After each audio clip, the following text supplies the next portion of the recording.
오늘 12월 셋째 주 그룹 큐티 나눔인데요. 믿음의 영웅들 제목입니다. 아이스 브레이커는 같이 소그룹으로 모이셨을 때 내 우측에 있는 사람을 한마디로 어떻게 묘사할 수 있을까? 신실한 사람이다. 믿음직한 사람이다. 자기 말은 지키는 사람이다. 이렇게 나눠보시면 좋을 것 같습니다. 나쁜 얘기는 안 나오겠죠. 여러 사람이 모여 있으니까. 말씀과 나눠 보겠습니다. 믿음의 신뢰로 아브라함 이전 시대의 선조들인 아벨과 에녹, 노아의 믿음을 소개하고 있죠. 히브리서는 믿음을 어떻게 특징 짓고 있습니까? 1절에 보시면 바라는 것들의 실상, 보이지 않는 것들의 증거 이렇게 되어 있습니다. 히브리서 저자는 이론적으로 믿음을 정의하기보다는 물론 원문을 보면은 그 뜻은 이렇게라고 하는 것으로 시작하는데 그 뜻을 풀이하지를 않고 믿음의 성격, 믿음의 특징이 무엇인가 하는 것을 목회적인 관점에서 풀어내고 있습니다. 첫째로 믿음은 바라는 것들, 즉 히브리서에서 구원, 안식, 기업, 본향에 대한 주관적인 확신, 그리고 그 대상으로서의 객관적 실체 존재에 대한 확신, 이 두 가지를 분명히 1장과 3장에서 말씀하시고 이제 11장에서 말씀을 하시고 있는 것이죠. 나아가서 이론을 따지자는 게 아니고 실제적으로 사람 사는 그 삶을 따지자는 거기 때문에 이렇게 장황하게 많은 예를 들면서 그 확신에 따르는 행동, 믿는다면은 행해야 된다. 그 행동을 수반한다 하는 점들을 분명히 말씀을 하시죠. 그래서 아벨이 어떻게 했고, 에녹이 어떻게 했고, 또 노아가 어떻게 했고, 아브라함이 어떻게 했다 하는 부분들을 분명히 말씀하시고 있는 것입니다. 이 주관의 믿음이 어떻게 객관화되느냐 하는 것은 참 전 인생을 걸어야 되는 일이고 또 우리 교회 제자훈련에서도 빠뜨리지 않는 그런 부분이었습니다. 자기를 객관화해라. 자기 연민에 빠지지 말고 자기 자랑에 빠지지 말고 나를 남과 또 하나님과의 관계에서 제대로 보라 하는 것이죠. 자기 객관화가 되면 신앙생활이 객관적이 됩니다. 근데 많은 아니죠. 모든 교회는 다 뭔가 필요합니다. 안 필요하신 분들은 이 종교생활을 안 합니다. 그래서 모든 것이 다 필요한 그러한 다양한 스펙트럼을 갖고 있는데 그걸 객관화시켜야 된다는 거예요. 그래서 내 좌표가 어디인가 하는 부분, 이 부분들을 분명히 정해야 된다. 그것이 바로 객관화인 거죠. 그렇지만 주관이 빠진 객관은 있을 수가 없죠. 믿음은 주관에서 출발합니다. 세상이 무너져도 내가 믿는 거죠. 그렇지 않습니까? 그래서 저 유명한 스피노자는 뭐라 그랬습니까? 당장 내일 세상에 종말이 와도 나는 오늘 서가나무를 한 그루 심겠다. 이렇게 하지 않았습니까? 믿음은 주관입니다. 내가 믿는 거지 남이 믿는 게 아니죠. 옆에 누워있는 사람도 아닙니다. 내가 믿는 겁니다. 그래서 이 주관과 객관 이 부분들을 분명히 잘 인식하고 그것을 행동으로 옮겨야 된다는 것이죠. 또 다른 보이지 않는 것들, 즉 감각적으로 육신이 볼 수 없는 하나님의 존재. 하나님 존재는 보면 죽죠. 이렇게 눈으로 볼 수 없는 것은 물론이고 미래적이기 때문에 아직 성취되지 않은 하나님의 약속까지 이미 그 약속을 성취된 실제처럼 받아들이면서 살아가게 하는 것이죠. 그래서 믿음은 영혼의 눈이고 영혼의 생명입니다. 믿음이 없으면 영혼은 죽어갑니다. 심지어는 인생 끄트머리에 배교하시는 분들도 계세요. 왜요? 믿음 없이 믿음 생활했기 때문에. 서글픈 일이죠. 이제 뭘 더 바랄 게 있다고 그 보이지 않는 것까지 포기한단 말입니까? 그래서 나 자신을 잘 거울에 비추어 보면은 과연 무엇이 진짜고 무엇이 가짜인가 하는 부분들 그를 잘 분별하는 게 그것이 지혜가 되겠지요. 종합하면 이렇습니다. 믿음은 성도들이 바라는 것들과 성도들에게도 아직 보이지 않는 것들 배후에 실체가 존재한다 하는 것을 확신하는 것이죠. 그 유일한 하나 실체를 말하라. 그러면 성경에서 말씀하시는 하나님이신 거죠. 그래서 믿음의 선조들은 그것들에 대한 약속을 받아서 그들이 성도로서 바라는 것들이 비록 미래의 일일지라도 마침내 실체로 주어지리라는 확신 아래서 전 평생을 살았고 마치 그것들이 이미 성취되어서 눈으로 보는 것처럼 살았습니다. 오늘 말씀을 준비하면서 내가 왜 영국에서 한국으로 안 가고 캐나다로 왔더라 이렇게 다시 생각을 해보았습니다. 런던의 교회에서 인비테이션이 왔을 때 우리 2세들 버려진 상태 그 부분들 놓고 1년을 집사람과 같이 기도하고 그리고 이렇게 여러 우여곡절을 겪어서 우리 교회를 개척할 때 같이 청립 멤버들이 합심했던 내용들은 한인들이 기초를 삼은 2세 중심의 캐나다 교회를 세우자 하는 거였습니다. 그 초발심을 잊지 않았다고 생각을 하고 있습니다. 우리 교회 영어권 사역자들 5명이 지나갔습니다. 알렉스 공, 또 우리 지나자매도 잠깐 도와줬었고 윌리엄 류, 또 그레이스 황, 또 윌리엄 최까지. 근데 뭐 잡히는 게 있어 보여야죠. 이 적지 않은 세월인데, 근데 그분들을 믿은 게 아니고 하나님을 믿은 거니까 하나님께서 세우셨으니까 하실 거다 하는 그 믿음으로 가는 거죠. 솔직히 표현하면은 이 자리에 계신 어르신들이 참 훌륭하신 겁니다. 왜냐하면 내 자녀도 없는데 그러한 목표를 놓고 가는 우리 교회 목회 또 역사 이거를 지지하시고 또 매주 참석하시고 봉헌하시고 반면에 우리 실제적으로 자녀를 가진 부모들 믿음이 참 약하죠. 요즘 젊은 사람들은 성경 공부하기도 싫어하고 그런 차원에서 과연 믿음이 뭐냐 하는 부분들 우리가 잘 생각하셔야 되는 것입니다. 아벨이 하나님 앞에서 의로운 자라는 증거를 얻은 이유는 가인보다 더 나은 제사를 드렸습니다. 무엇으로요? 믿음으로요. 하나님께 인정받은 선진들의 첫 번째 믿음 법원으로 아벨을 드는데 히브리서는 아벨이 가인보다 더 나은 제사를 드렸다고 합니다. 더 나은 제사를 드려서 그가 받은 축복이 2가지가 있습니다. 첫 번째는 하나님이 그의 제물을 받으셔서 그의 믿음을 인정해 주셨습니다. 우리 매주일 나와서 똑같은 거 하잖아요. 그죠? 고백부터 시작해서 축도까지 똑같은 거 합니다. 그러면 에이 뭐 한 주 빠져도 되지. 예. 우리 지난 수요일 히브리서 공부하니까 이 한 주 빠진다는 생각 자체는 그게 말도 안 되는 소리입니다. 살았으면 사람이 사람 노릇을 해야지. 예배를 드려야지. 무슨 히브리서 저잖아. 그건 뭘 사정이든 생명 달렸는데 무슨 사정이에요. 사정. 그래서 아예 예배 안 드리는 그거는 그냥 생각도 안 하고 문제는 예배를 드리는데 연락하시는 예배를 드리냐 못 드리냐.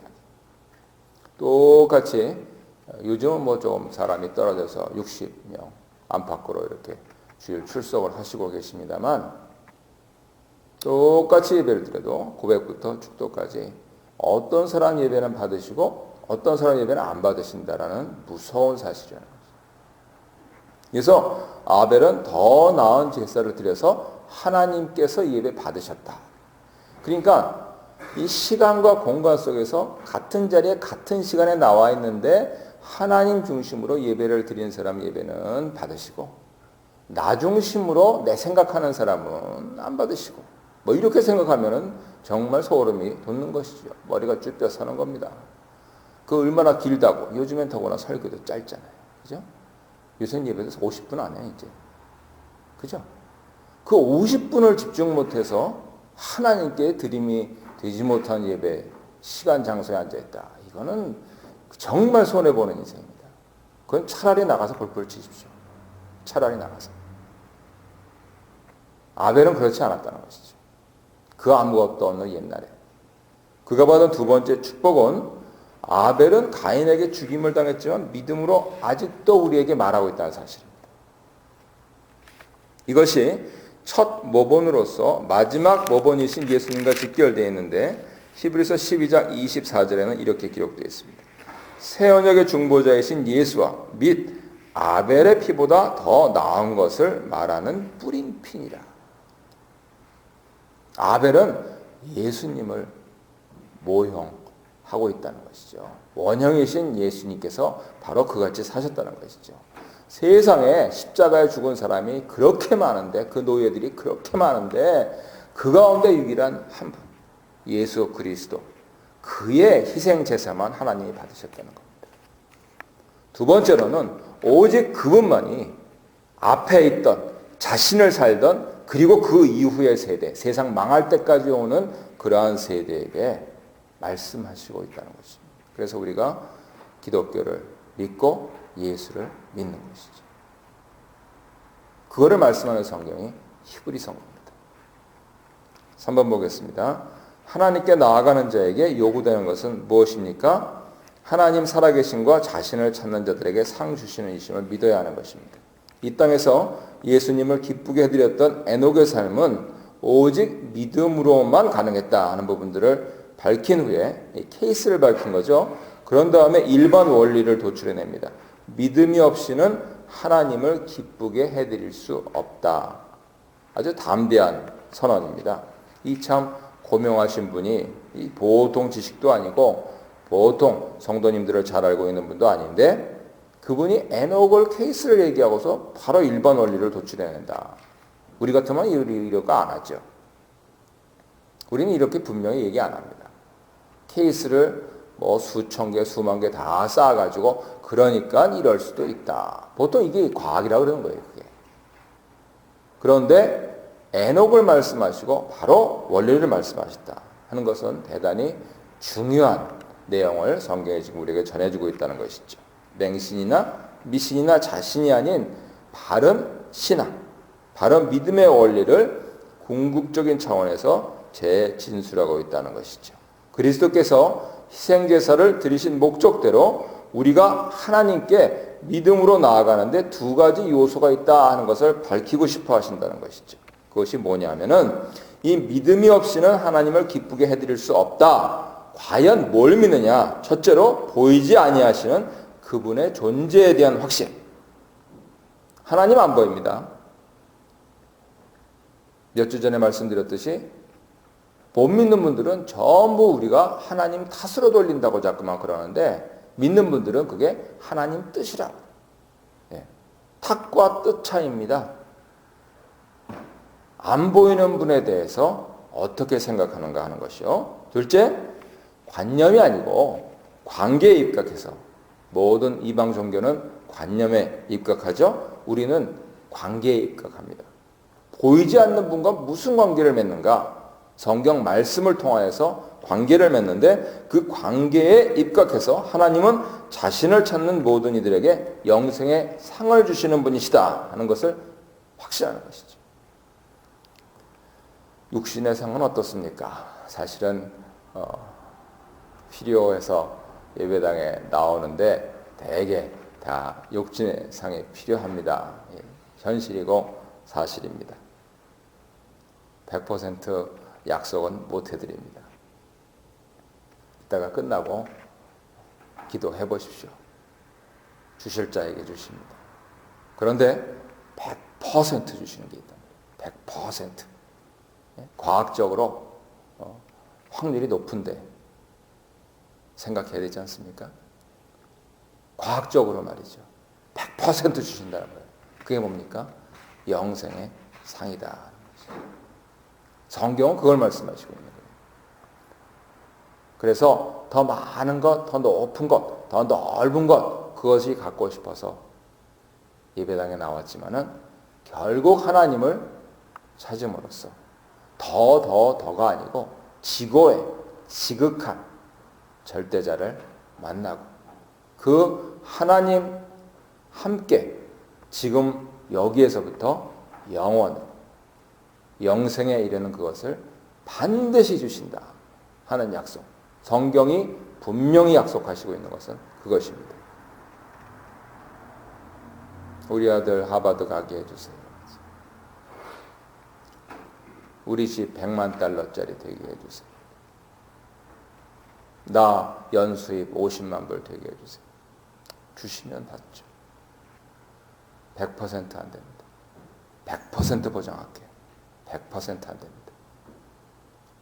살아보니까 그렇지 않으십니까?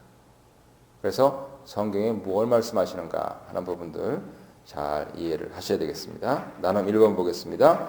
믿는다 하면서 믿음이 무엇인지 모르는 성도들이 적지 않은데 서로 생각을 나눠보실 때 하나님 살아서 역사하신다. 영생의 소망, 또 구원의 확신 이런 부분들의 주제를 가지고 그렇게 잘 인도하시기 바랍니다. 나눔 2번 보겠습니다.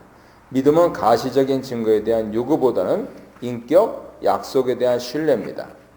지금은 눈에 보이지 않는 것을 따라 살기 힘든 시대죠. 그 이유는 이 시대의 가치 그리고 사조와 관련해서인데 유다서 14절 15절을 보니까 거룩한 자 그리고 경건하지 않은 자 이 두 부류를 비교하면서 거룩한 자와는 하나님께서 함께 임하시고 경건하지 않은 자와 경건하지 않은 일과 경건하지 않은 죄인들이 주를 거스려 한 모든 완악한 말은 뭇 사람과 더불어 심판하시겠다 이렇게 말씀을 하십니다. 그래서 참 좋은 질문인데요. 보는 것이 믿는 것이다. Seeing is believing. 격언이죠. 맞는 말씀입니다. 문제는 무엇을 어떻게 보느냐 하는 데 있는 것이죠. 하나님 나라의 가치, 그것을 성경 말씀에 따라서 보느냐 아니면 뭐 다른 세상 거는 얘기할 거 없고 교회 안에 있는 일만 얘기해도 교회에 와서도 TV 스크린 광고처럼 보느냐. 나를 편하게 해주는 좋게 해주는 그것이 있더라도 나는 내 생명을 보존하시는 것은 이 하나님 말씀, 이 찬송이다 해서 그것을 가슴에 품고 겉으로라도 그렇게 하느냐. 그래서 내 속을 정말 진실하게 하느냐. 아니면 뭐 다 차 트렁크에 던져놓고 깜빡 잊었네. 그리고 와서 다 있으니까 그냥 빈손 들고 그 빈손 들고 오는 게 어느 정도까지냐면 봉헌도 안 해요. 사람들이. 하나님께 나오면서 봉헌도 안 합니다. 세상에 어느 종교도 그거를 가르치지가 않습니다. 그래서 꼭 생명의 말씀, 찬송가 이거를 항상 적어도 주일 예배 시간에는 그래야 되잖아요. 근데 가보세요. 다른 교회 가보세요. 어떻게 하고 들어오나. 그러니까 하나님 나라의 말씀을 말씀에 입각해서 보느냐 아니면 예배당에서도 스크린 보고 있느냐. 이거 우리가 현대교인들 회개해야 됩니다. 그러면 딴 생각이 나죠. 큰 2번 보겠습니다. 믿음의 조상 아브라함과 그의 아내 사라의 믿음을 소개합니다. 불확실하고 불확정적인 상황 속에서 아브라함이 부르심에 순종해서 약속의 땅에 정착할 수 있었던 이유는 하나님이 계획하시고 지으실 성이 있음을 믿었기 때문입니다. 아브라함은 75 연세에 하나님 지시대로 삶의 터전인 고향 친척 아버지 집을 떠나서 어디로 갈지 모른 채 불완전하고 불확정한 삶을 선택했습니다. 창세기 12장 7절을 잘 읽어보면 하나님이 가라 그러는데 어디로 갈까요? 그러면서 온 거예요. 하나님이 가나안으로 가라 그러신 게 아니고 어디 갈까요 하나님? 이렇게 하면서 온 거예요. 아, 세상에 그럴 사람이 어디 있습니까? 근데 아브라함은 그랬다는 거죠. 그렇게 해서 막상 도착한 가나안도 아브라함이 받게 될 궁극적인 기업은 아니었습니다. 1차적으로 가나안 땅은 아브라함의 기업이었죠. 하지만 그의 평생에 모은 것은 그 돈 다 모아도 소용없어요. 다 손가락 사이로 빠져나갑니다. 하나, 문서 하나 가졌습니다. 어떤 문서요? 밭 달린 막벨라 굴. 무엇 용도로요? 무덤 용도로요. 자기부터 거기에 들어가는 용도로요. 그래서 그렇게 생각하면 가나안 땅은 기업이 아니죠. 그는 거기를 기업으로 하나님 지시하시는 대로 따라서 왔지만 그가 진짜로 바랐던 것은, 그가 그토록 바랐던 기업은 하나님이 친히 설계자가 되시고 건축자가 되셔서 지으실 터가 있는 성이었습니다. 이걸 에베소서에서 바울이 받아가지고 사도들의 터 위에 그리스도를 모퉁이 돌로 하여서 이스라엘은 이렇게 집을 지어간다 그래요. 그래서 상합하고 연락하여 지어져 가느니라 이렇게 했습니다. 그렇게 표현했습니다. 그게 교회다 이렇게 표현했습니다. 사람의 손으로 세운 도성은 일시적일 수밖에 없지만 하나님 지으신 도성은 견고한 터, 견고한 기초. 우리가 얘기하면 매주일 제일 예배 첫 시간에 하는 이 고백, 사도신경. 이 사도들의 고백의 터 위에서 세워져 있기 때문에 안전하고 영원하다는 것이죠. 그래서 저는 머리 감을 때마다 사도신경, 주기도문 암송합니다. 바라는 것은 그런 일이 없기를 바라지만 혹시라도 하나님 허락하셔서 알츠하이머 걸리면 숨 넘어가더라도 주기도문, 사도신경은 무의식적으로 암송하다 간다. 뇌 과학자들이 밝힌 바에 따르면 여기 뒤에 있는 요 해막, 그 밑에 있는 부분들이 습관을 좌우하는 기관이라고 해요. 계속.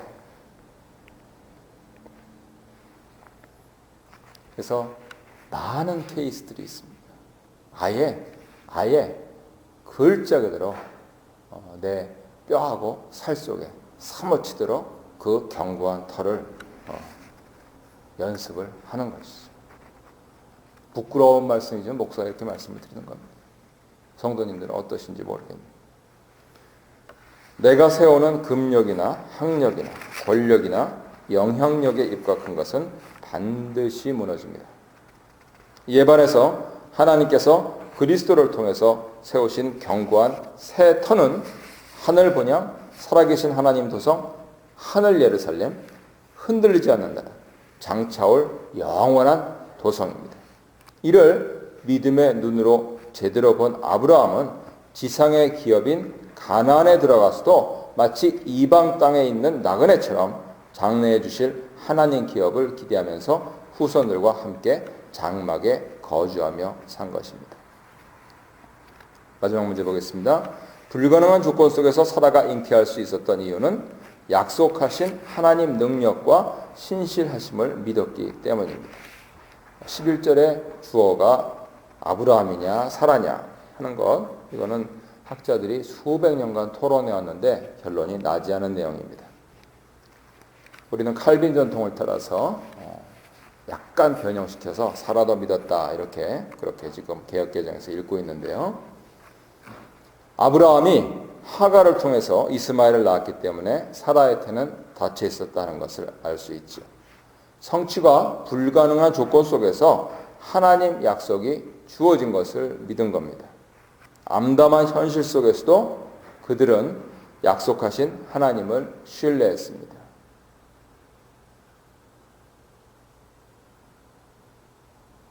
아내는 남편 따라갑니다. 사라는 비웃었지만 아브라함이 믿으면 가는 겁니다. 말세에 못난 남편들이 이 기독교 신앙을 자꾸만 말아먹고 있는 거죠.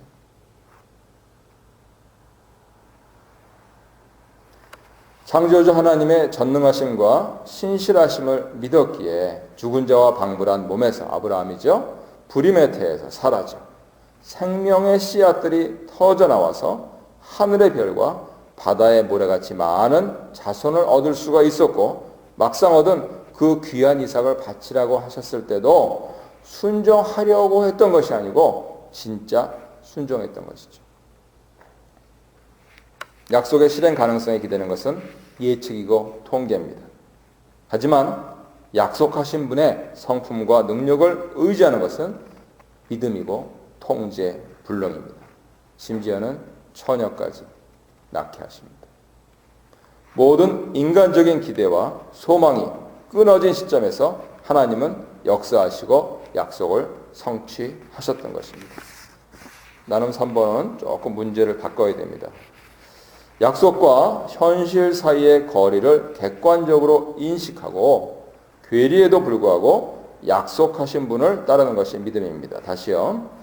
약속과 현실 사이의 거리를 객관적으로 인식하고 괴리에도 불구하고 약속하신 분을 따르는 것이 믿음입니다. 약속이 성취될 것 같지 않은 아무런 상황을 맞이하고 있습니까?